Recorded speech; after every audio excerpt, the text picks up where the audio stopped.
Assalomu alaykum. Payg'ambarimiz Muhammad alayhissalomning ummatlari.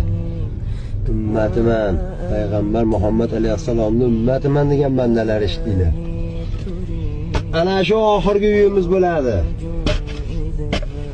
Knyazning uyida yashasangiz ham shu qora tuproqqa murojaat qilasiz bir kun. Kapada yashasangiz ham shu yerga murojaat qilasiz bir kun. Meni bitta gapim bilganim. Birovni haqqini yeb qo'yishdan qo'rqing. Kim bo'lsa bo'lsin, birovni haqqini yeb qo'yishdan qo'rqsin. Qolgani ishlatsa bas, birovni haqqini yeb yashayotgan bo'lsangiz, iloji boricha o'lmang, baxt chataq bo'ladi sizga. Iloji boricha o'lmang, bag'is chataq bo'ladi.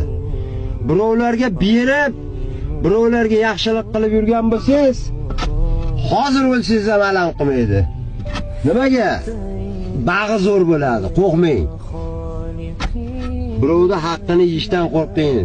Kimning haqqini yeyish? Yetim, yesir, beva, bechora, nogironlarning haqqini yeyishda.